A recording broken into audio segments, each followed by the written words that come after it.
मारूफ खिलजी का एक मुजज़ा उनके हुक्म की तालीम में बस 2-3 मिनट, उसके बाद फिर अपने मसाइल आगे करते हैं। जिसने भी इस दरवाजे पर अपने सर को झुकाया उसे बहुत कुछ अता हो गया। ये वो दरवाजा है जहाँ से कोई खाली हाथ में नहीं जाता। वो दौर जालिम का दौर था। तो जब किसी काम पर वो जाने के लिए चलने लगा तो उसने मारूफ खिलजी से कहा कि कुछ तावीज़ हमको ऐसे लिखा के दो कि हम कश्ती में जा रहे हैं, अगर तूफान आ जाए तो थम जाए। मारूफ खिलजी ने तावीज़ लिखा और जालिम के हवाले कर दिया। कश्ती चलने लगी, समंदर के बीच जब पहुंची तो तूफान ने उसे घेर लिया।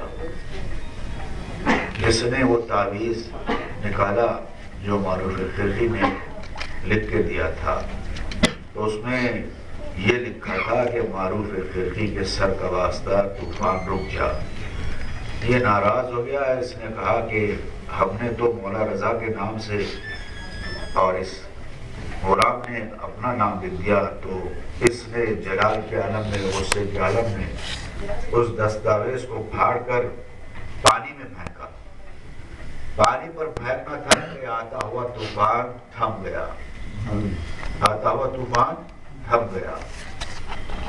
तो क्या पता चला कि जो इस दरवाजे पर सर झुकाता है उसकी मंजिल बढ़ जाती है। ये हल्का सा इशारा था, क्योंकि मजलिस जिस तरफ को चल रही थी उस तरफ से फिर हटके रुख मोड़ना बहुत मुश्किल हो गया था। इसलिए हुक्म की तामील में हल्का सा इशारा ही हमने दे दिया। और वैसे भी चेहरों के करीब तो आप पर हम पहुंच गए हैं। आहिस्ता आहिस्ता दिन खत्म हो रहे हैं।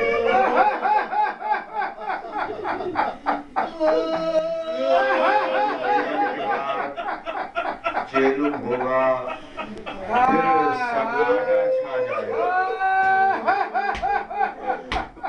और फिर उसके बाद हर कोई हुसैन को विदा करेगा और यही आवाज देगा कि मौला जैसी खिदमत करने का हक था वैसी खिदमत हमसे हो नहीं सकी।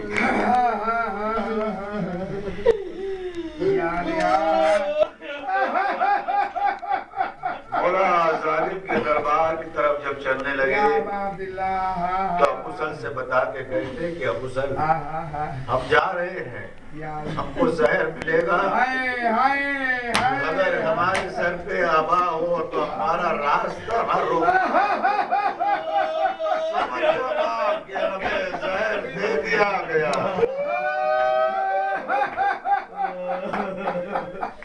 समझ जाना कि हमें जहर दे दिया गया है। जालिम के दरबार में मौला पहुंचा, जहर दिया गया।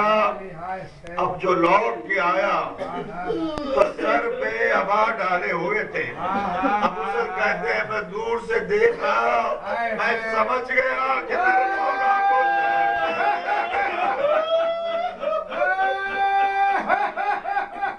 मैंने उजरे का दरवाजा खोला, लगा के रखा था। मौला गुजरे के अंदर गए, मैंने दरवाजे को बंद कर दिया। कुछ देर न गुजरी थी कि अबू सर कहते हैं मुझे ऐसे लगा जैसे कोई तड़प रहा। मैंने जल्दी से उजरे का दरवाजा खोला तो मैंने देखा कि मेरा मौला जाग लिया।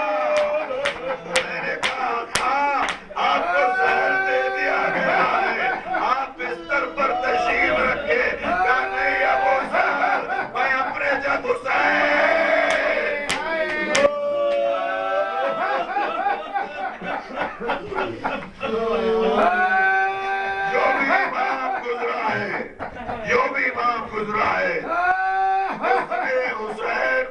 हलाक किया है। और जिस इमाम को मातम करने के लिए बैठे हो ना, इसका लक़ब है गरीबुल गुरबा। क्यों गरीबुल गुरबा इस इमाम को कहते बताया? जो जानते हैं वो जानते हैं, जो नहीं जानते उनके लिए पर्दे। ये हुसैन को नहीं कहा गया गरीबुल गुरबा, इस इमाम को कहा गया इसलिए कि जब जहर दिया गया था तो बेटा पास नहीं था, वतन से दूर थे। जब सीने में दर्द उठता दोनों हाथ से सीना दबाते और कहते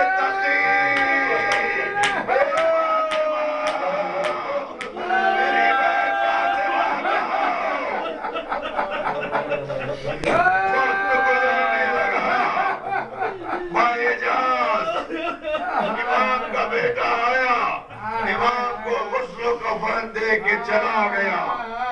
मगर जाने वाली बहनें इसी घर में मिलेगी, जो भाई से मोहब्बत करती है इसी घर में हमको मिलेगी। इमाम की एक बहन थी कि बहुत दिन हो गए मेरे भाई की खबर आई नहीं, मेरे भाई की खबर आई नहीं। मदीने से सफर करके खुरासान जब पहुंची तो देखा कि सियाह परचम लगे हुए हैं, कारोबार बंद है। दिल घबरा गया, बीवी का दिल घबरा गया। अपनी कनी से कहा जाके मालूम तो करिए किसका मातम हो रहा है, जाके मातम हालत तो कर किसका मातम हो रहा है। करीज हमारी से उतरी, करीब गई तो शहर के रईसों को पता चला कि इमाम से मिलने इमाम की बहन आई है। कहा कि खरातों का इंतजाम करो, बीवी को बिठाओ और सुनो एकदम से ना बता देना।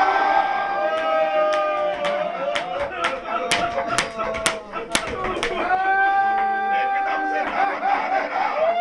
खरातों का इंतजाम किया गया, बीवी को सवारी से उतारा गया, खैमे में ले जाया गया।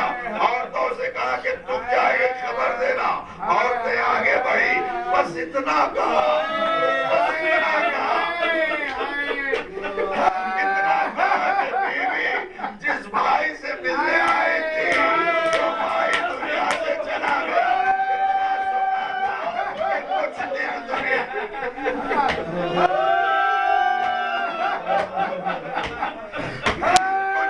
दुनिया में जिंदा रही। मेरा भाई मारा गया, मेरा भाई मारा गया।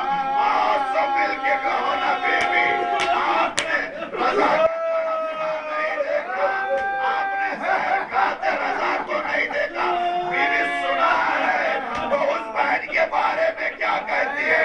तो 70 अदब के फासले में शिक्र का चल रहा था, ज़ैनब वालों को बोले हुए किसरे साथ मेरा भाई ज़बान। रोइए रोइए, दिन खत्म हो रहे हैं, दिन खत्म हो रहे हैं। जेल करके बीवी वतन की तरफ चली। अभी आपने सुना मरम है शानों पे, तुम ये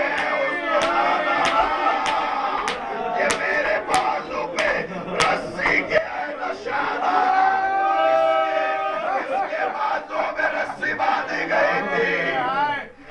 जिस बहन का एक भाई होता है वो उस पे नाज करती है, इसके 18 भाई, 18 भाई थे। रहा वो फातिमा ज़ुहरा जिसे बड़े घर का इंतजार था। अभी बाबा आएंगे, अभी बाबा आएंगे। तो बीवी गुजर गई। मेरी पुप्पी कहाँ बैठी है, मेरी पुप्पी कहाँ बैठी है? अल्लाह ऐसी आज किसी की ना